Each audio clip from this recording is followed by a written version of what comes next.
好，欢迎您回到新闻大白话的节目现场，我是钳子，介绍这1个小时的来宾。首先是国际政治专家赖岳乾老师，主持人好，观众朋友大家好，以及资深媒体人谢寒冰，主持人好，大家好。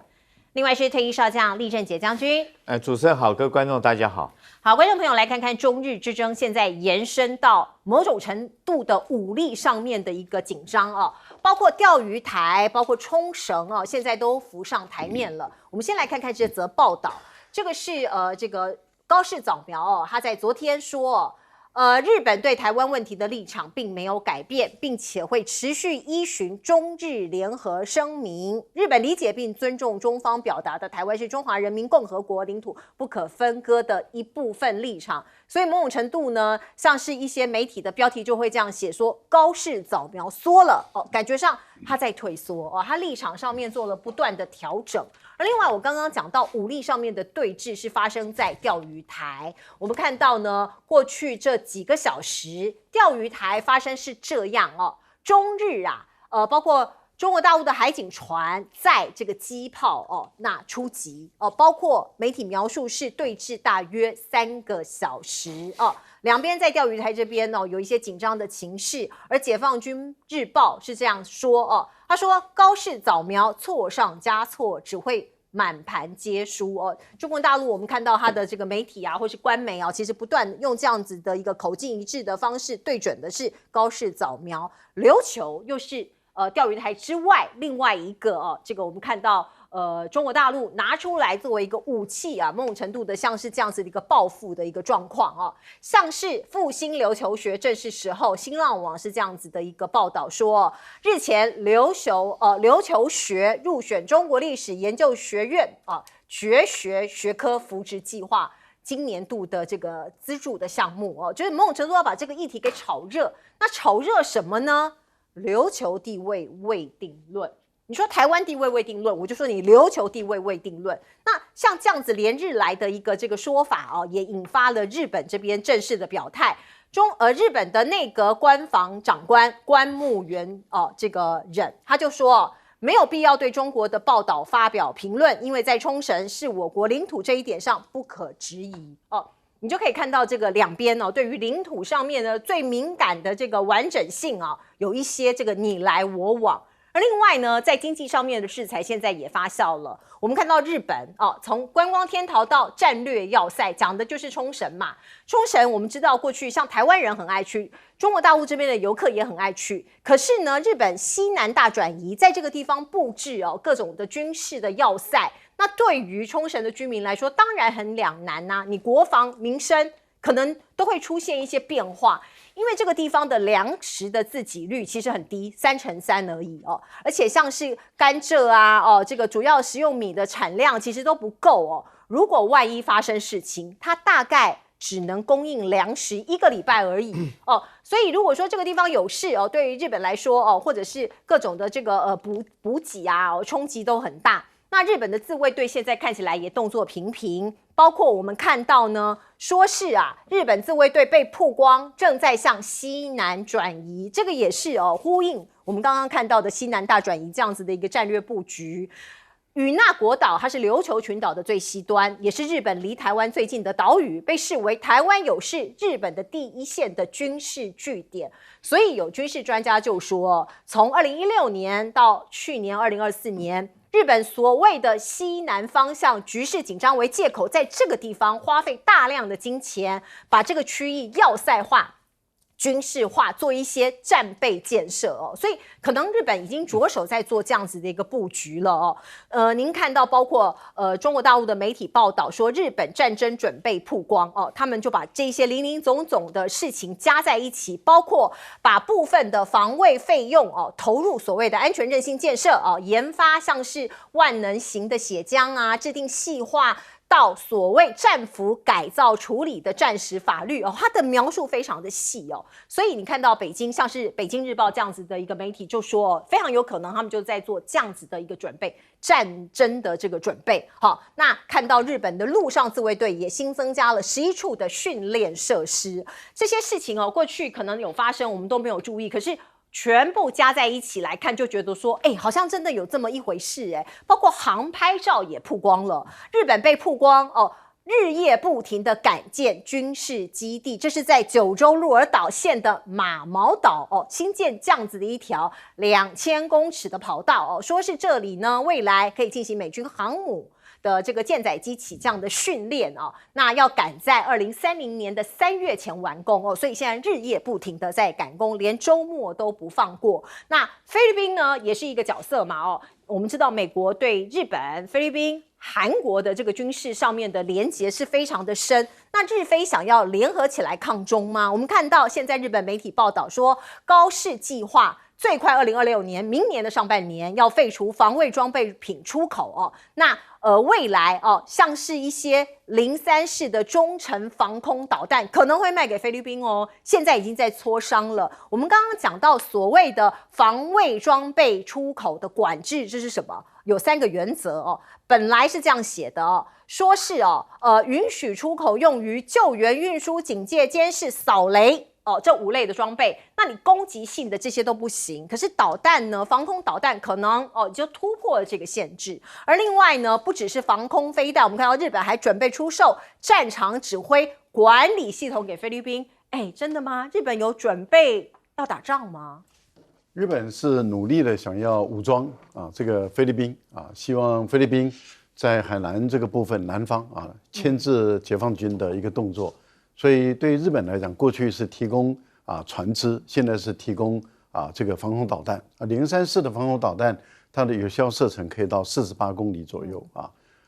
它本身是对于飞行器，就是战斗机、战略轰炸机都是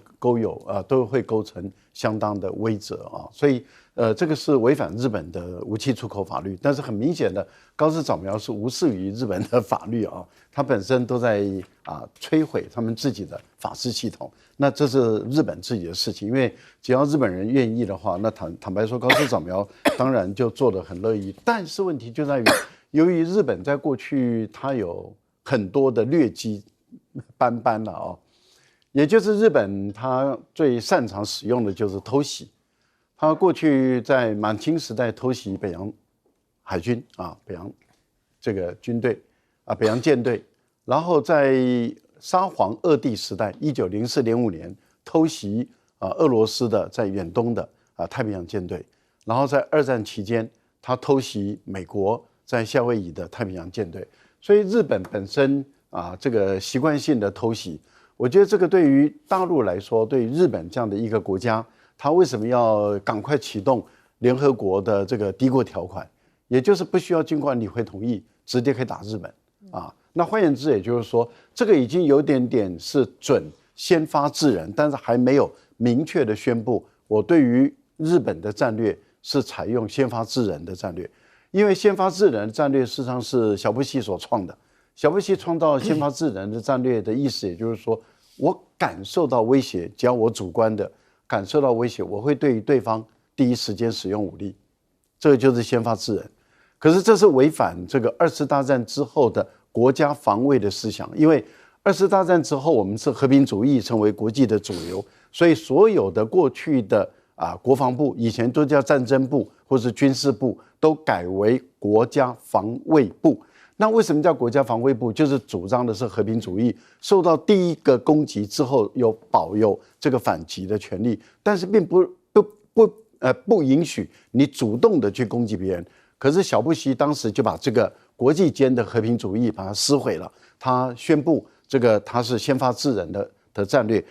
普丁在那个时候马上就宣布，他对于美国采用的是先发制人的核战略，也就是说，他只要感受到威慑，他就直接第一时间使用核武。到今天为止，这个核战略的使用原则没有改变。这也就是为什么美国跟欧洲不敢跟俄罗斯打的原因，因为他的核战略我们叫做核学说了因为这个在国际政治学上，我们把它称之为核理论。那对于普丁来讲，他的核理论就是，我只要感受到主观的感受威胁，我就会第一时间使用这个核武。那这个会让美国跟欧洲的国家感觉到害怕。这也就是为什么乌克兰战争打了3年多4年，欧洲的国家就动嘴巴不敢动手，那就是因为俄国很有可能第一时间就使用核打击。我想这个以日本的情况来看，中国大陆现在是宣布敌国条款，还没有宣布先发制人的战略打击我想这个是有区别的。可是看起来如果中日的关系一直升高，那很难说。以高市早苗最近今天在国会里面接受在野党的质询的时候，他的答复，有些人认为这是一个战略退缩，可是我认为这是两面手法。为什么？对于中日的联合公报，你是尊重还是遵守？他是尊重哦。我看他的原文是理解跟尊重哦，对，理解并且尊重。是的，所以以后任何一个国家跟日本签的条约，他以后都可以用理解跟尊重，不需要遵守。这个就是一种诈术。也就是说，那以后大陆跟日本签的所谓的中日的和平协议啊，那我理解跟尊重，我不需要遵守，因为我随时可以违反。不对的，法律规定、条约、协定、联合公报。这不是尊重跟理解，这是联合公报那就两国的政府就不需要签联合公报了嘛，你也不需要经过内阁会议通过，中国也不用经过国务院通过，两边来签一个联合公报都不需要了嘛，因为以后都是理解跟尊重嘛，所以签的国际条约、签的国际法案也都是当一个屁字嘛，因为理解跟尊重就好了嘛，不需要遵守。我觉得以后啊，如果中国大陆在这个部分里面就是好面子有了就算了，我觉得中国大陆会给自己造很多麻烦。为什么？因为以后每个国家跟大陆签的联合公报或是签的条约都是理解与尊重。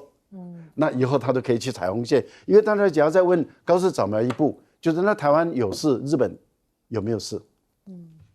他说我的一贯立场没变。我对于1972年的中国大陆对台湾的立场理解与尊重，那你到底台湾有事，日本有没有事？我一贯立场不变，我理解与尊重，哪有这样搞的？要这样玩，你就跟他玩到底嘛。所以这个魔鬼藏在细节里哦。来请教这个将军。其实昨天凌晨的时候，时间发生在昨天凌晨大概2点钟的时候，这个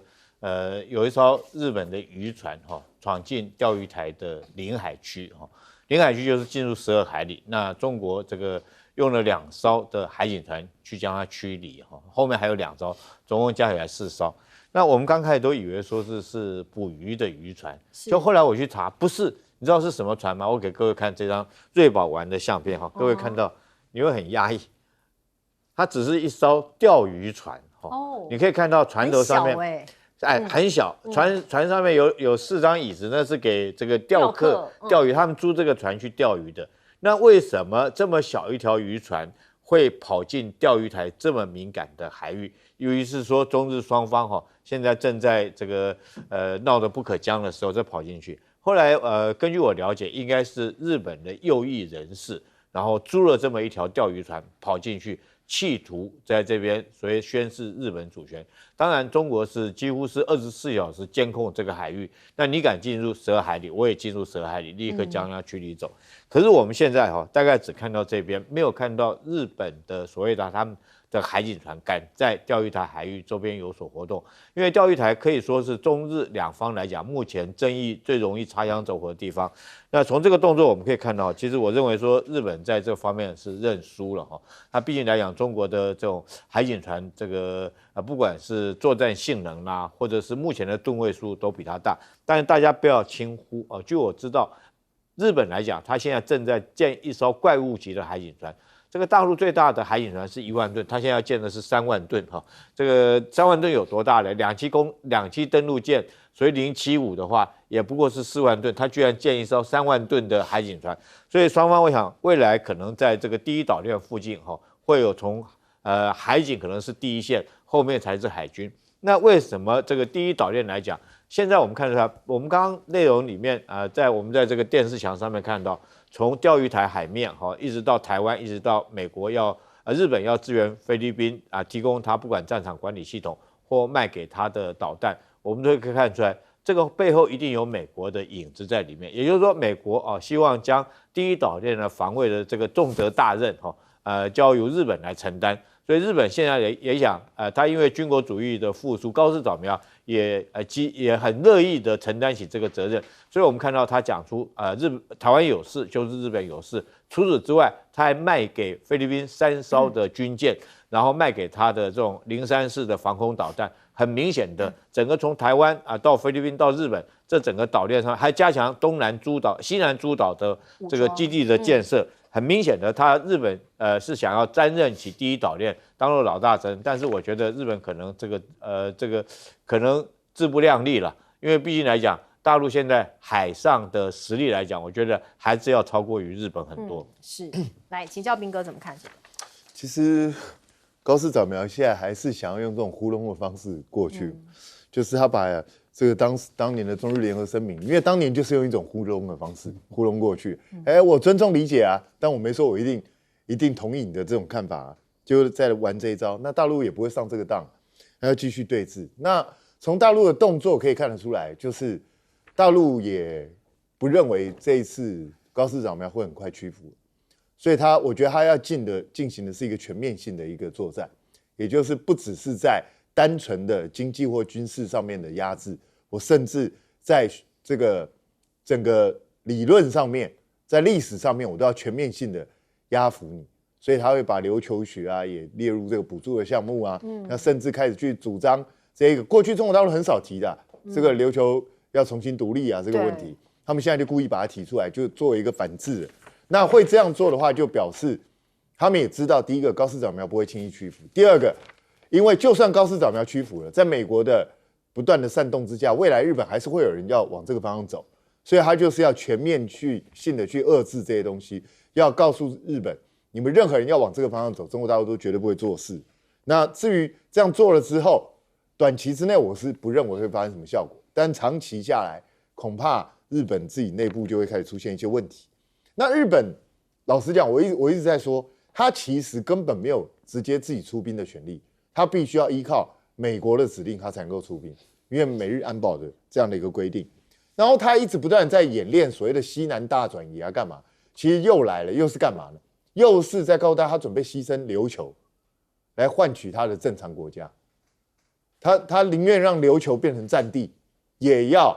借由这场战争，让全世界，让美国愿意让他恢复成一个正常国家，拥有自己的军队，能够独立行使权力。琉球人能够忍受这种东西吗？每一次都当日本人的沙包，这样是对的吗？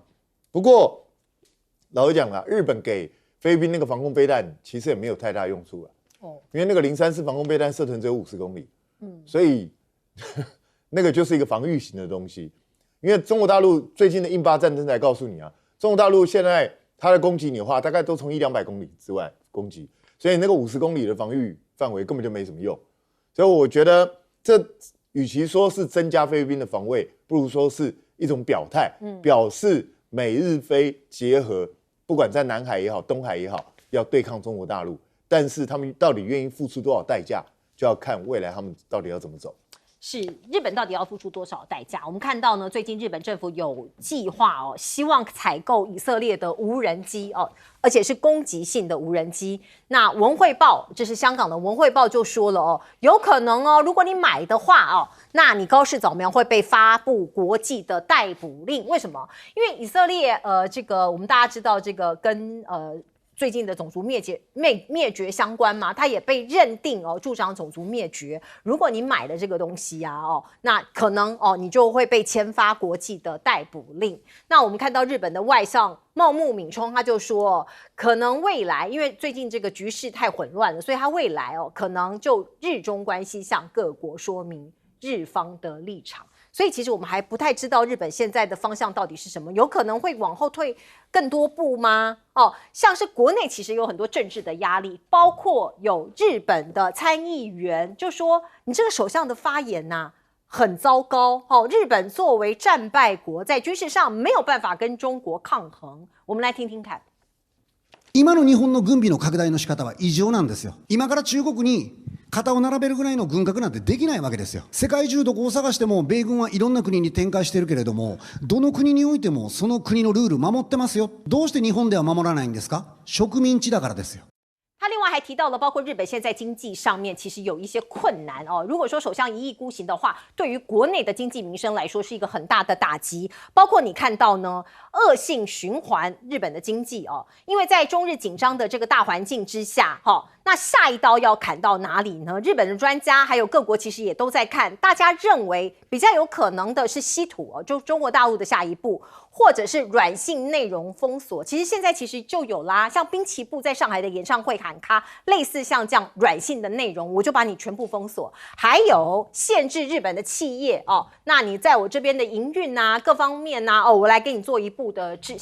一步的制裁，这都是有可能的。中国手上的武器还很多，包括你看到呢，日本市场在旅游市场上面呢，已经有出现效应了哦。日本跌出中国公民出境旅游热门目的地前10名。过去哦，日本是中国大陆的游客很喜欢去的一个地方。那今年哦，从这个11月下旬开始，你看到泰国跟韩国就被取而代之哦，就这2个国家把日本给取代了。而市场恶化原因在日本，我们看到专家就说，高市要救这个国内经济，可是它可能会大量发债哦，这个债券。那另外呢，日本的央行行长考虑升息，这样子的话，这两套这个剧本就有可能把日债打进恶性循环。所以非常有可能哦，会进一步冲击到全球的市场。那另外呢，日本的工商团体啊，日中的友好议员联盟啊，他们都很担心哦，这个中日关系再僵下去的话，会拖累更多。所以呢，他们要求跟中国驻日大使会面哦。这个2个团体就请求访华，到中国大陆去访问哦，希望可以创造一些条件。因为包括这个经济如果再恶化下去，那真的是不得了。那另外一个很重要的国家，我们知道韩国怎么想？南韩的总统李在明就说：“我不要站队哦。”而且他说，习近平很会开玩笑啦，我不愿意在中日之间选边站哦。那我们也可以看到，谈中日关系紧张，李在明怎么说？他说韩国要成为调停的角色。他说韩国有一句谚语叫做“打架要劝阻，交易要促成”，韩国要成为中介、调停的角色，寻找大家可以共存的方向。这看起来比较成熟一点啦哦。来请教赖老师。我觉得以目前日本的情况来看啊，它事实上在它的盟国之内，它已经陷入孤立了啊，因为它的最紧密的盟国啊，就是 G7 的成员国。其实，我们都知道 G7 跟日本他们已经是合作很多年，而且基本上在国际间的立场啊，几乎都是一致。当美国发动对中国大陆的遏制的攻击的时候，贸易战的时候，那 G7 还有韩日本都站在一起。然后当俄国跟乌克兰发生冲突，美国开始谴责当时拜登总统时代的时候，你看所有的国家都跟美国站队，都一样。但是这次高市早苗的对于中国的挑衅，川普在第一时间被福克斯主持人问到的时候，他的回答就很明白了，因为主持人明明白白的问，指的就是日本高市早苗的言论，而且把背景都说明清楚了。那川普的回答是说，盟友不是朋友，不一定都是朋友。那像日本他拿我们的好处拿了一堆。这次他在年中的最后的一次的内阁会议的时候，他在盘点他的政绩，他还是在讲到他的盟友就像吸血鬼一样吸美国人的血。然后他说，我不想点名哪一些国家，但是日本跟韩国都是这样的一个情形，你就可以看到这个对于川普来说的话，那他没有选这个站队于高市早苗。好，川普没这样做，加拿大也是，德国、法国、英国、意大利都是，所以很明显的 G7 没有一个国家跟高市早苗站队，欧盟也没有。好，那我们就来看，连菲律宾小马克思这次嘴巴都闭得很紧了，即使日本想方讨好去菲律宾甚至说我034要卖给你，用你可以用我的武器来对付中国大陆，来牵制在南海。菲律宾小马克思还是嘴巴闭得紧紧的。韩国呢？韩国不是有美日韩的军事那个同盟关系吗？已经是同盟国了。可是现在这个李在明已经明明白白的说，我们不选边站我们如果有机会当调停者，没有机会我们就不选边站，不碰最好。那这代表什么？代表日本在他的盟国经营了几十年，结果没有人跟他站队，这个对高市早苗不是一件好事情因为目前来讲，虽然他在国内的民调支持度是高的，可是如果日本的民众越来越发现怎么国际间没有人站在他这边？然后甚至大陆的这种力道越来越强。我认为大陆目前来讲，慢慢的在批判的火力，它会开始收敛，但是它的动作却会越来越强，因为它的动作不会收敛，不会停止，文化交流还是会继续。但是，例如说，我们看到经济已经开始出现了，还有军事上也会越来越出现哦。因为在12月1号、2号，也就是昨天，王毅刚好就在俄罗斯参加第20届这个中俄的战略会谈，安全战略会谈，双方已经开始对表了。也就是说，绍伊古讲的比这个大阪的这个中国的总领事讲的更猛、更狠。绍伊古是这么说的，他说这个军国主义者在亚洲就是指日本高市早苗，军国主义者的这个九头蛇已经冒出来了，我们要把它斩断。然后他又说，我们中俄两国是最有经验的。那也就是说，他更大拉拉的直接讲，就是要斩断你们这些军国主义者的九头蛇。我们都知道，在西方九头蛇就代表邪恶的意思非常邪恶的一个野兽、一个动物，就要把它的头斩断。那各位想想，绍伊古直接明白的这么说，那就是代表，而且他们已经讲好，绝对不让军国主义死灰复燃，绝对不让军国主义再度的嚣张。中俄开始对表，我估计从这个月开始一直到明年，大陆的军舰、大陆的战略轰炸机使用俄罗斯靠日本，也就在日本海的军事基地频率会越来越高。第一个，第二个，中俄的联合军演，尤其是海空军的联合军演，在日本的周边的海域会越来越强化。这代表中俄联手要开始打日本这个九头蛇，我觉得这个是一个讯号，这个讯号也越来越明显了。是。彬哥，其实我们可以注意到，国际上对日中之间的争端，目前都是采取一种冷处理的方式，大家都是静观其变。这也就是为什么日本要为这件事情去向各国解释日本的立场。再来讲，你立场都没变，也没什么好解释你就继续这样做就好，干嘛去跟各国解释？其实我觉得日本就是觉得说，你们应该是要来支持我的怎么大家都跑，怎么都没有人要来支持我？不是前一阵子不久前才说日本要加入北约吗？现在嘞，现在我出了一个，是我惹到一个大块头，你们全部跑，这个会不会太奇怪？我是觉得高市早苗始终没有意识到一点，日本是货真价实的二战战败国。你一旦做这种你想要扩军，你想要对外销售武器，你想要重新建立日本军队的这样的一个主张，那些二战吃过你亏的国家，大家当然都会对你产生疑虑。这个他难道不知道这一点吗？我是觉得很疑惑。那当然，中国大陆现在目前还没有看到对日本进行非常强力的经济的制裁，都还没出现。可是未来会不会出现，很难讲。我觉得随着高市早苗如果态度始终保持这样，想要用这种模糊方式带过的话，我认为未来慢慢会出现。那未来出现之后，再加上日本经济状况其实并没有很好，所以这个压力会不会大到让高市采取其他的策略，就要看高市自己怎么走。但是可以预见的就是，到明年农历新年之前，中日两国之间关系大概不太容易会好。那观光客相关的基金活动也都会减少。那在这样的状况下，日本就必须要去承担相关的经济损失那至于说中间这一些工商团体又好议员这些都没有什么用因为很简单，目前高市的民调还是很高嘛。那政治人物就是这样嘛，我民调高的时候，我当然往民调高要我的去向走所以单几个议员或一些团体是影响不了什么的，他们也没有办法去说服高市去做什么样一个动作。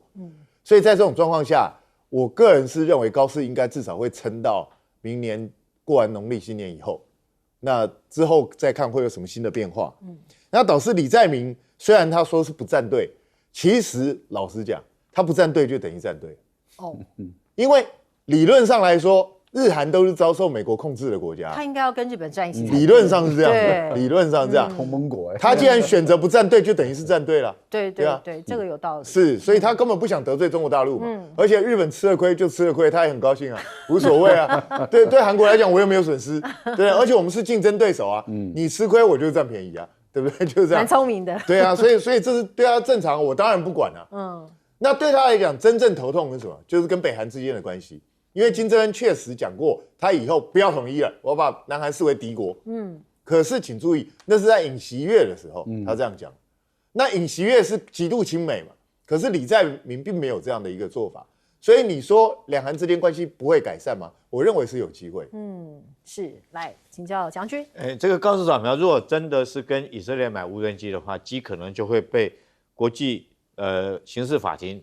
开出逮捕令哈，因为以色列自己的这种总理内塔尼亚胡，目前来讲已经是国际刑事法庭这个发逮捕令要逮捕他，因为他在加沙走廊地区很明显的犯了违反人道罪以及战争罪等等这些罪名。那我不晓得高市早苗这个时候去招惹这种事情干什么？现在内塔尼亚胡他自己不要说是国际法庭要追捕他逮捕他，你知道他在国内里面已经开始要上法庭，开始要开庭起诉了。什么事情呢？他的贪污罪哈。现在那之前来讲，他贪污罪，因为一直借着说是战争啊、打仗啊，所以说他没有办法，为了脱身，所以他一直拖延，不接受法院的裁判以及裁定哈。那现在来讲，我们看到加沙走廊暂时告一段落，在这种状况之下，他就要接受法院的这种审理了。那法院审理，他们预估，如果他以他所犯的这个贪污罪嫌或贪腐罪嫌来讲的话，可能会被判到10年以上的罪行。所以你知道内塔尼亚胡现在做什么动作吗？他跟这个美国总统川普求情，说叫川普去跟他的总统讲，给他发特赦令，因为这样特赦哈，然后或者甚至于在政治上面庇护他，不要让他被判刑。但川普有没有帮他？川普现在没看出来，没有帮他，没有打电话去跟这个以色列的总统讲说，对你们的总理内塔尼亚胡特赦哈。所以我们从这个动作就看出来，当然川普这个动作做得很对啦，因为毕竟来讲，人家国内的司法是人家国内事。如果说你美国去干涉以色列的司法来讲的话，那必然会引起以色列国民的反弹跟不满。所以我觉得川普这方面还是有所忌讳。后续我们看看内塔尼亚胡怎么样。但是高市早苗，如果这个时候你敢去跟以色列买无人机，那当然国际刑事法庭，你资助，就是你资助一个这种违反国际人道罪的这个嫌疑犯来讲的话，当然国际法庭就有权利将你逮捕。那我们是乐观其成看有没有机会继这个普京之后，这内塔尼亚胡之后，高市早苗会不会是第3个被国际法庭所这个宣布发逮捕令的一个国家领袖？那日本现在很明显，我觉得最重要是一个经济问题了。那高市早苗他这次惹这番事情，我觉得他有一点故意借着跟中国之间发生这种争议的事件来炒作民粹主义，来让日本的民众淡忘到他国内现在的经济。其实日本国内现在经济状况是非常的不好，他们通膨非常严重，那国内的债务已经高达 GDP 的260%，这是非常高的。当然，由于他举债的都不是跟国外借，而是跟自己国内的国民借，所以短期之内还看不出来严重性。可是因为通膨严重，他们现在也在考虑要不要升息，那就是这个吃这个痛也吃那个也痛如果说是升息来讲的话，你那么高的债务，那你升息来讲，你会更增加你国内债务的负担。所以我觉得高市早苗现在应该要做的事情，不是去学你这个师父这个安倍的政策，然后不停的扩大债务，不停的想要扩大债务来举债来刺激经济，反而你应该很务实的解决这些债务，譬如说跟中国之间来互相交好，这个光来讲的话就是很好一个，然后甚至于不要在经济上面造成之后，如果中国对你这个供应链断裂来讲的话，你东西生产不出来。其实中国来讲是很多原物料，包括美国都受不了。美国来讲，这次川普不就是因为中国要扬言要断了他对稀土的供应链，然后甚至于后续来讲，中国那时候还有好几招没有用出来，基于人道立场，比如说药品的供应量。药品的原料原件也是在中国生产。那如果说这个原料不卖给美国来讲的话，你看美国药物会膨胀到什么程度？但是那个时候中国可能考量到人道，因为药是救人救命的，所以他对这方面还没有下手，他只对稀土下手。那说我们从这个动作里面可以知道，就是日本来讲有很多的这种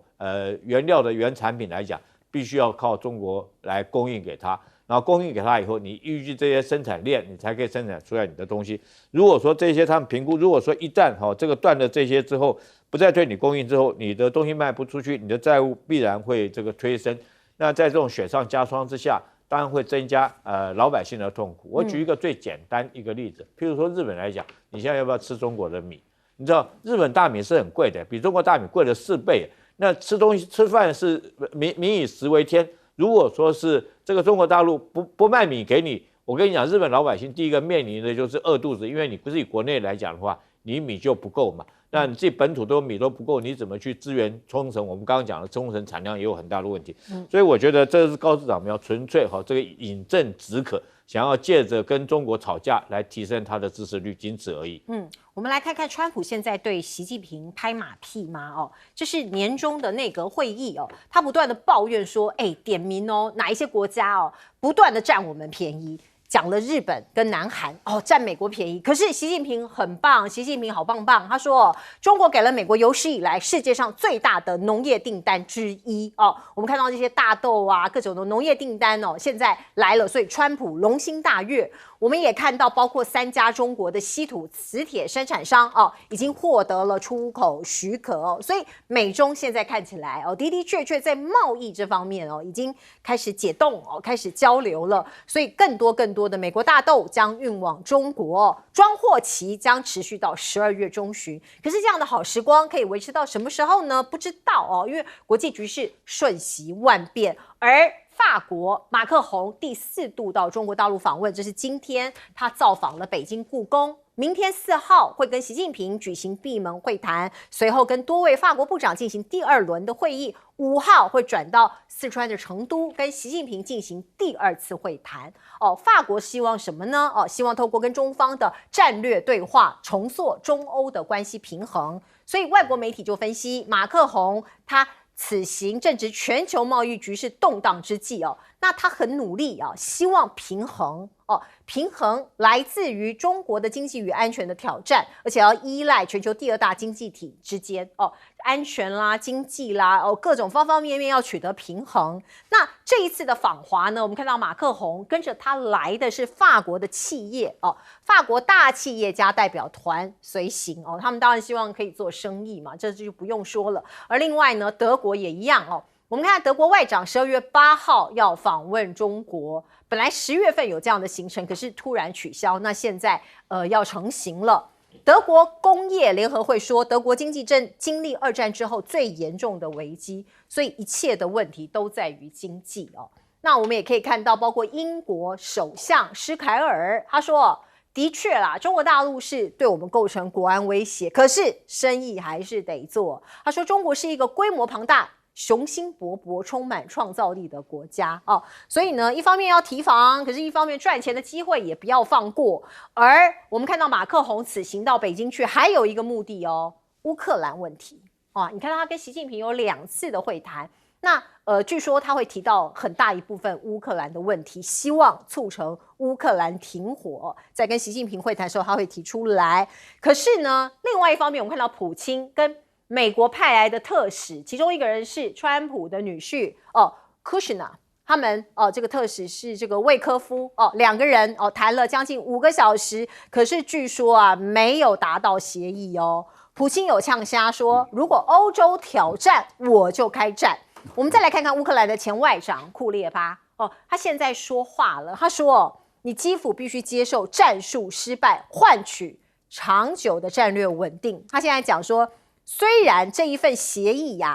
我们没有全方位的觉得满意，可是你必须接受这个谁都不喜欢的协议，不然乌克兰的国家将会面临全面的崩溃。来，请教老师。先谈川普，其实川普并不是在讨好中国大陆了因为我觉得川普他是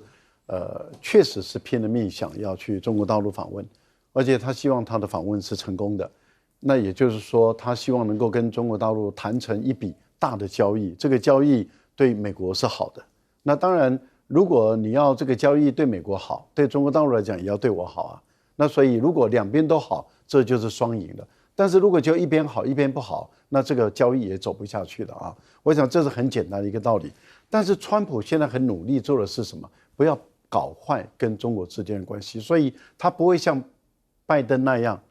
也不会允许他的国务卿像以前布林肯那样，然后对中国大陆口出恶言。所以他自己本身以身作则，绝对不对大陆口出恶言。那你也看到一个仇中、反中、恨中的卢比奥，现在嘴巴闭得紧紧的，再也不敢讲话了。为什么？因为你看卢比奥今天是一个人类间最奇特的这个国务卿一个外交部部长，奇特到这个地步。为什么？你看俄乌谈判没他的份，是他的女婿跟驻中东的代表，对，跟卢比奥没关。对，你看中东的谈判没他的份，是，你看跟大陆的谈判是贝森特的来主导，作为国务卿没他的份，很特别。所以跟世界最大的两大国，中国大陆跟俄国都没他的份，跟最富有的中东地区的谈判也没他的份。他唯一能处理的就是跟委内瑞拉、古巴的一些事情。所以这个是一个人类间最奇特的。但是我觉得卢比奥的优点在哪里，你知道吗？就是我被做小了，没关系，我只要好官自我当就可以了，这是很特别啊。好，那我们来看欧洲跟美国，他们这些国家，我们也看到他们的经济学家长期以来，其实到最近也都还在唱衰中国大陆。哎呀，中国大陆的内需不行了，中国大陆的房地产崩溃了，中国大陆的经济前景暗淡，讲了半天，可是问题就在于讲完了以后，去年还是接近5%的经济成长率，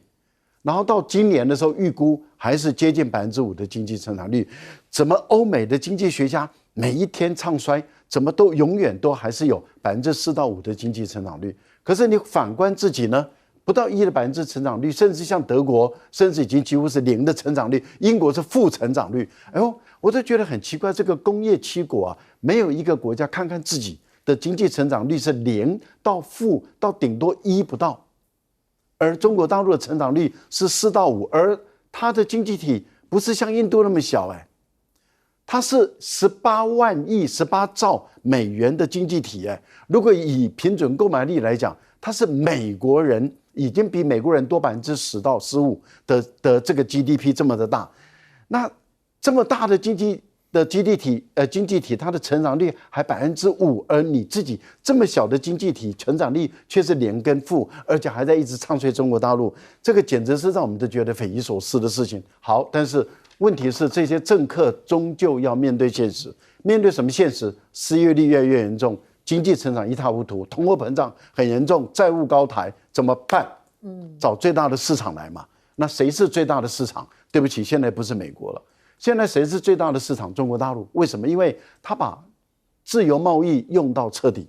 也就是想办法跟东盟的国家，现在贸易3.0就是10+1，已经降到几乎90%以上，到93%都是0的关税了。所以彼此之间的贸易额一直在增大，现在到9000多亿了。然后跟欧洲的贸易额7000多亿也在快速增加。那你想，对于美国来讲，不赶快跟中国大陆恢复相对正常的情况，美国经济怎么办？所以川普一直想去中国大陆。好，马克龙也是如此嘛。马克龙他也是想办法要去大陆可是他每一次去，每一次回来就搞砸，这个是典型的法国人。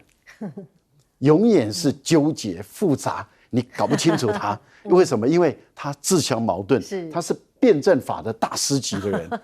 所以你永远搞不清楚法国人他们的脑袋里面是多么的复杂。对，这个是赖老师的心得，因为他在法国留学过。我们进一下广告。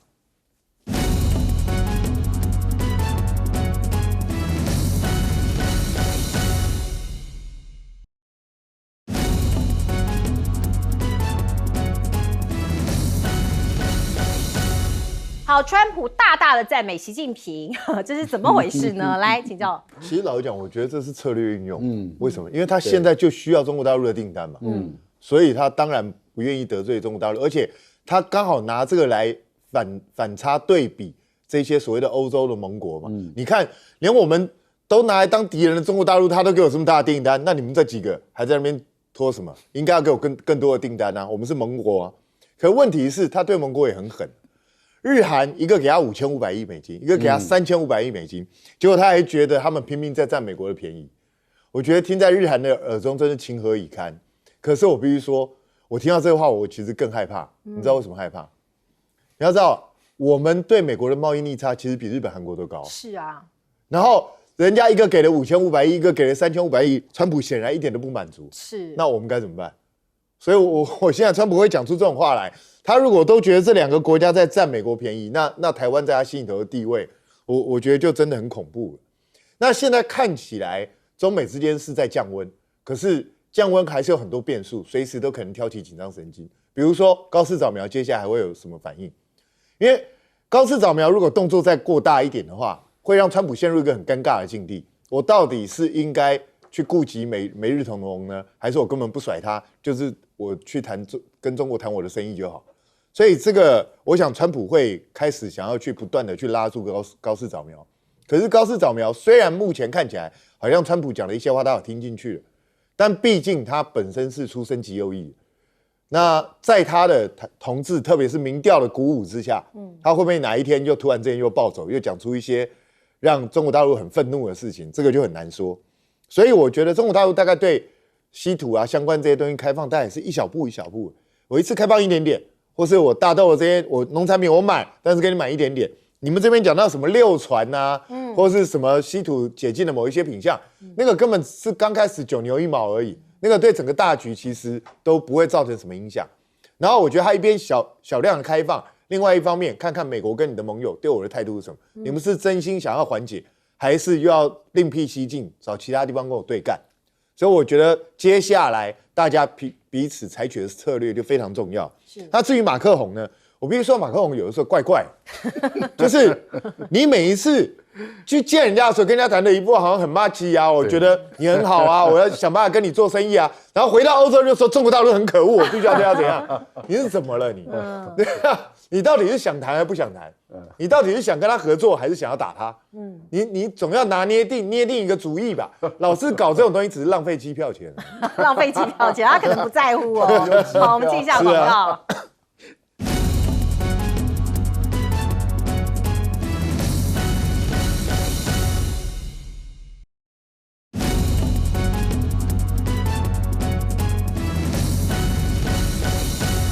最后请教将军怎么看？我讲一下俄乌战争这个谈判哈，因为这是刚结束，美国跟俄罗斯在谈判乌克兰要不要结束战争，你会不会觉得这个过程之中，乌克兰就好像局外人，这个欧洲也好像局外人哈？但这个谈判很吊诡的事情，我跟各位报告，原来美国提的这是28点的和平协议来讲，里面谁最反对的？最反对的人叫叶尔马克。叶尔马克是什么人？是这个泽伦斯基的办公室主任。他也是权力最大的一个人，但是他就最反对28点，然后他就被这个以贪腐罪被这个调查了哈，被谁调查呢？被乌克兰的反贪污局调查。那这个贪污局是跟谁合作？谁给这个乌克兰的反贪污局资金呢？是美国的 FBI。好，我这样讲，各位可能就可以了解这个顺藤摸瓜，你就知道你反对，对不对？我川普提出来，你敢反对？你敢反对来讲，我就把你的底掀出来哈。那这也杀鸡儆猴。如果说是叶尔马克都已经被掀出来，证据齐全的话，那试问一下泽伦斯基啊，你敢保证你干净吗？那更有趣的是，现在新的谈判代表是谁呢？叫做乌梅罗夫哈。乌梅罗夫是什么样的人呢？他以前年轻的时候是在美国这个接受高中的是美国的国务院做所谓资助未来领袖的交流教育。那换言之，就是美国培养的人嘛。对。那美国人培养的人现在来当这个谈判代表，你想想看，这个谈判有可能会对乌克兰有任何的站在乌克兰立场来